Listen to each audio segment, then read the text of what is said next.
It's the spring of 1775. You're a promising young blacksmith in the American colonies.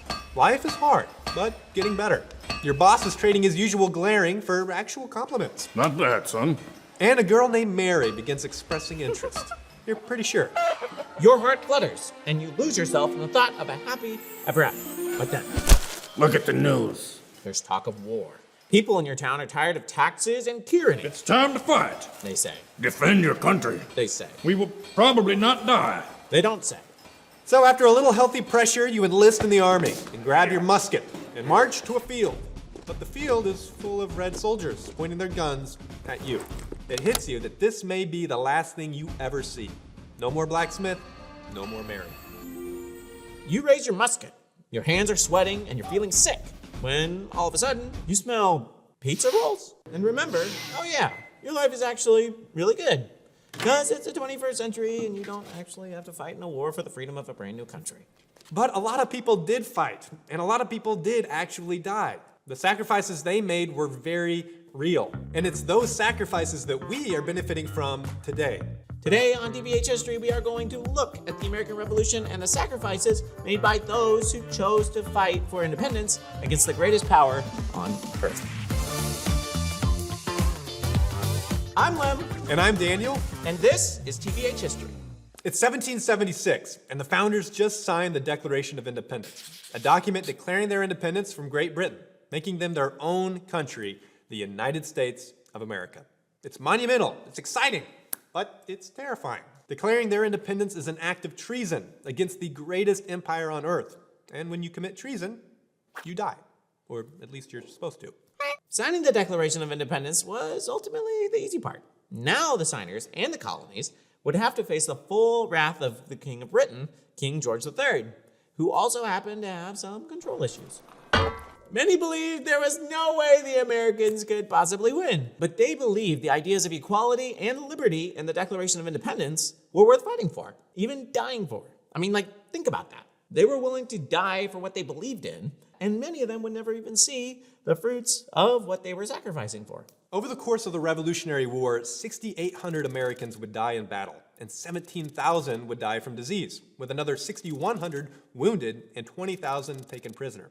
It would be a time of great sacrifice, and their commitment to the cause would be put to the test. While many patriots sacrificed for the cause of the revolution and played important roles, there were several who made considerable contributions toward the cause of independence. Patriots like George Washington, John Adams, Thomas Jefferson, and Benjamin Franklin. While Washington led troops on the field of battle, Adams and Franklin led the push for independence in Congress. Franklin used his wit and charming persuasion, while Adams played the role of casting director.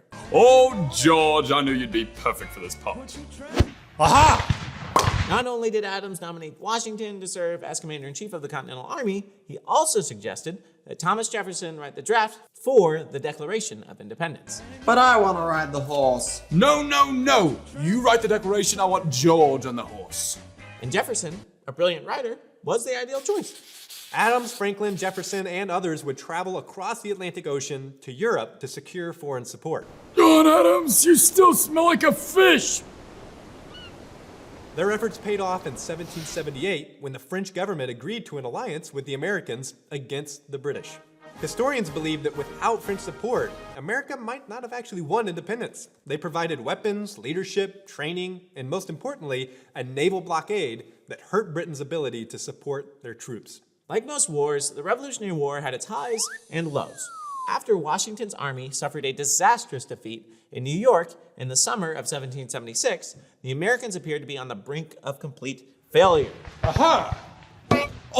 But a few months later, when things were beginning to look hopeless, Washington had a wild idea. On Christmas Day, he and his men heroically crossed the icy Delaware River and won victories in Trenton and Princeton, breathing new life into the cause. Many more battles would be fought, some of which ended in victory, and some of which ended in defeat. The Americans won a huge victory at the Battle of Saratoga, a moment historians consider a major turning point in the war, one which helped convince France to support the cause.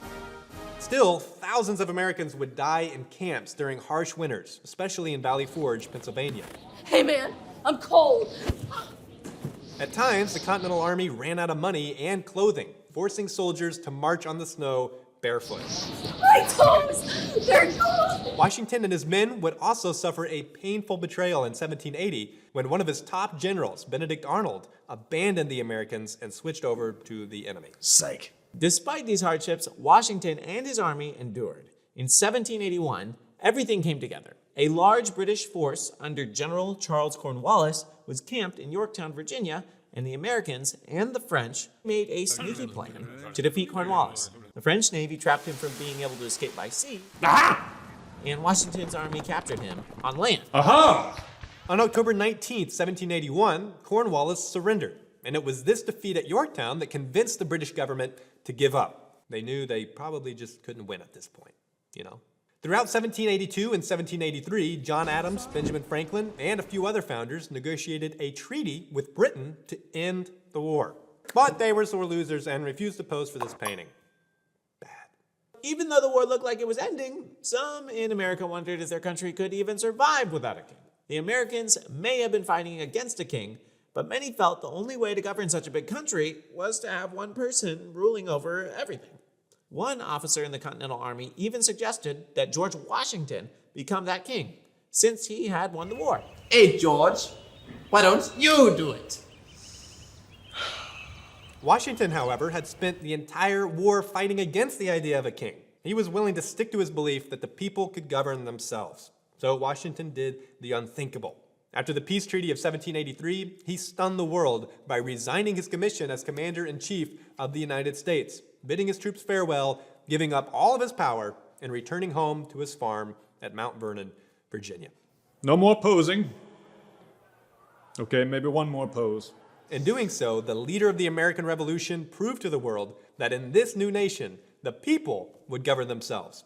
By 1783, the United States of America had fully won its independence. But now the question was, how could they stay united? The founders were in a predicament. They needed a national government to keep them together and make decisions for the country as a whole. But they didn't like the idea of centralized power. They were afraid that having a national government would eventually lead to tyranny.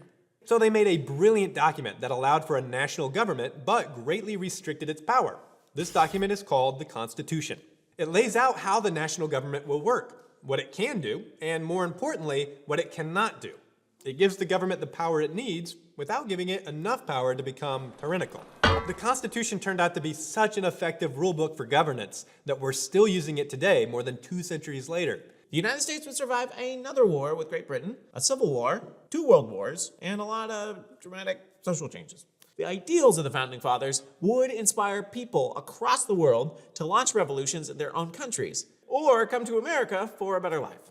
It's true that America is not a perfect country. Yet for all its flaws, America has been a beacon of hope for millions of oppressed people across the globe.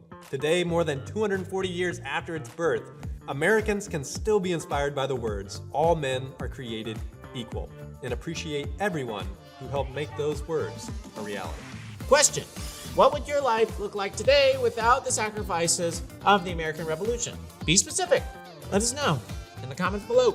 Thank you for watching this episode of TBH History for PragerU. Please make sure you like and subscribe and hit the notification bell so you don't miss any future episodes. If you're still watching this, post an emoji of a Christmas tree or something Christmas related in the comments below. And if you're the first one to post a Christmas emoji and you can tell us why we want you to post it, we will give you a shout out in the next video.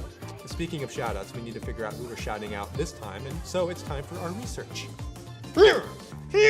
Today, we give a shout out to Abigail Roberts. Congratulations, Abigail Roberts. It turns out you actually had the wrong answer, but you had the most impressive wrong answer of all the wrong answers, and so we're giving you a shout out because guess what? Nobody got the right answer. Well, not an official shout out. It's more of like you got it wrong shout out. The right answer was actually a farmer emoji with King George III. Why? He had a nickname, Farmer George. Not George Washington. Let's show them what they would have won if they would have got it right. They would have won a shout out. No, they would have won our respect. John Adams, you still smell like a fish! Sorry, I laughed. Don't laugh at me, it's not funny. Worst crew ever. I'm just kidding, you're the best crew ever. Made me laugh. How do you talk when you're making Want George wearing his pants? I don't know. I didn't read what we're doing.